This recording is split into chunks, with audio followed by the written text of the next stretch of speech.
여러분, 혹시 이런 생각해 보신 적 있으세요? 하나의 신앙이 어떻게 전 세계 수천 개의 다른 문화 속에서 저마다 다른 수천 개의 목소리로 이야기될 수 있을까요? 사실 이건 오늘날 신학이 마주한 가장 큰 질문 중 하나거든요. 오늘은 커스틴 김의 논문을 따라가 보면서 그 해답을 찾아가는 여정을 한번 시작해 보겠습니다. 네, 바로 이 논문인데요. 선교학이라는 분야가 어떻게 전 세계의 다양한 신학들을 하나로 엮어주는 거대한 대화의 장이 될 수 있는지 그 흥미로운 길을 우리에게 보여주고 있습니다. 네, 바로 이 질문. 이게 오늘 우리가 풀어갈 이야기의 핵심입니다. 하나의 보편적인 믿음이 있죠. 그런데 그게 수많은 고유한 문화적 표현과 딱 만났을 때 어떤 긴장감이 생기거든요. 이 팽팽한 줄다리기 속에서 우리는 과연 어떤 길을 찾아야 할까요? 자, 그럼 첫 번째 섹션에서는요, 선교학이 도대체 어떤 근본적인 문제를 다루고 있는지부터 한번 살펴보겠습니다. 신학의 역사를 보면요, 마치 두 개의 큰 강이 흘러온 것 같아요. 한쪽에는 고전 신학이라는 아주 오래되고 거대한 강이 흐릅니다. 유럽의 오랜 전통에 뿌리를 두고 보편적인 진리를 주장했죠. 그런데 뭐랄까 종종 서구라는 옷을 너무 두껍게 입고 있었어요. 그런데 다른 한쪽에서는요, 상황 신학이라는 새로운 강줄기들이 막 터져 나오기 시작한 겁니다. 아프리카에서, 아시아에서, 라틴 아메리카에서 그곳 사람들이 자기 땅에서 자기들만의 언어로 복음을 살아내려는 몸부림이었던 거죠. 바로 이 두 강이 만나고 부딪히는 지점에서부터 오늘 우리의 이야기가 시작됩니다. 올랜도 코스타스의 이 말은 선교학의 정체성을 아주 정확하게 짚어줍니다. 그러니까 선교학은 단순히 다른 문화를 구경하고 연구하는 걸 넘어서요, 모든 신학이 자기만의 우물에 갇히려는 그 지역주의에 맞서 싸우는 투사라는 거예요. 여기서 중요한 건 서구 신학도 예외가 아니라는 점입니다. 그렇다면 이 복잡한 문제를 풀기 시작한 그 결정적인 돌파구는 대체 뭐였을까요? 자, 다음으로 넘어가서 그 엄청난 인식의 전환을 한번 같이 보시죠. 이 인식의 전환은요, 선교학의 정의 자체를 완전히 뒤바꿔 놓았습니다. 예전에는 우리가 해외로 나가서 하는 일을 연구했다면 이제는 온 세상에서 이미 일하고 계신 하나님의 일에 우리가 어떻게 참여할 것인가를 연구하는 학문으로 바뀐 거죠. 초점이 우리에서 하나님으로 완전히 이동한 정말 거대한 패러다임의 전환이었습니다. 이 슬라이드를 보시면 그 거대한 변화가 한눈에 들어오죠. 선교가 교회가 하는 어떤 특별 활동이라는 생각에서, 아니, 하나님께서 이미 온 세상에서 하고 계신 일에 교회가 참여하는 것이라는 생각으로 완전히 바뀐 겁니다.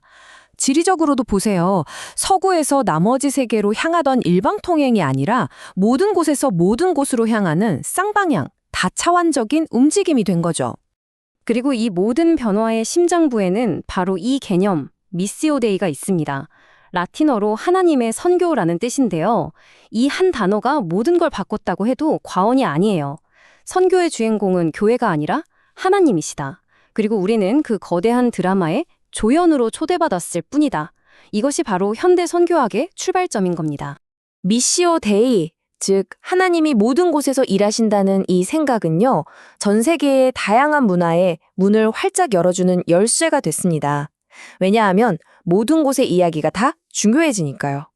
바로 이것이 각 지역의 고유한 색깔을 입은 상황 신학들이 만개할 수 있는 아주 비옥한 토양이 되어주었죠. 그럼 상황 신학이라는 게 정확히 뭘까요? 아주 간단히 말하면 신앙에 지역의 옷을 입히는 작업이라고 할 수 있어요. 박물관에 고이 모셔둔 교리가 아니라 바로 지금 여기 사람들의 구체적인 삶의 현실 속에서, 그러니까 그들의 기쁨과 슬픔, 투쟁 속에서 살아 숨쉬는 신앙을 만들어가려는 의식적인 노력인 거죠. 이런 상황 신학은 크게 두 가지 흐름으로 나타나는데요. 왼쪽의 토착화는 그 지역의 문화적인 그릇, 예를 들면 그 지역의 철학이나 예술 같은 걸 사용해서 복음의 메시지를 새롭게 담아내는 방식입니다. 그리고 오른쪽의 해방은 억압이나 가난 같은 사회의 아픈 현실에서 출발해서 그 고통 속에서 신앙이 과연 무엇을 의미하는지를 묻는 방식이죠. 자, 그런데 바로 여기서 새로운 위험이 고개를 듭니다. 만약 모든 신학이 자기만의 상황 속에서만 이야기한다면 어떻게 될까요? 이건 아름다운 목소리가 모인 합창단이 아니라 서로 듣지 않고 자기 말만 하는 소음이 될 수도 있잖아요. 각자의 섬에 갇혀버리는 고립의 위험, 그리고 뭐 다 맞는 말이지 하면서 진지한 대화를 포기해버리는 상대주의의 위험, 바로 이게 새로운 숙제로 떠오른 겁니다. 자, 드디어 이 분석의 클라이맥스입니다. 커스틴 김은 이 어려운 문제에 대해 과연 어떤 해법을 제시할까요? 콜스틴 김의 대답은 아주 명쾌합니다. 선교학이 더 이상 옳고 그름을 가리는 심판자가 아니라 모두를 위한 대화의 장을 여는 호스트가 되어야 한다는 겁니다.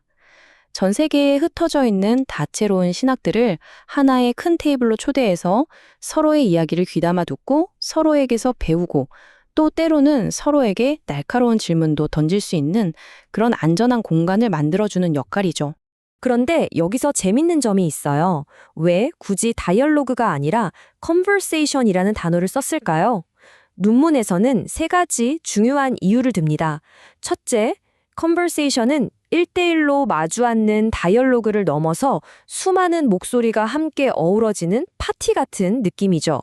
둘째, 딱딱한 회의가 아니라 온라인 채팅처럼 아주 자유롭고 격식 없이 만날 수도 있다는 겁니다. 마지막으로 이게 정말 핵심인데 이 대화는 참여자들이 동등한 힘을 갖고 있지 않은 현실을 외면하지 않아요. 힘의 불균형 속에서도 진정한 소통은 가능하다라고 말하는 거죠. 자, 그럼 이런 학문적인 틀이 우리가 사는 이 현실 세계에서 왜 그렇게 중요할까요? 결론으로 한번 들어가 보겠습니다. 이 전 세계적 대화라는 아이디어는 정말 놀라운 가능성을 가지고 있어요.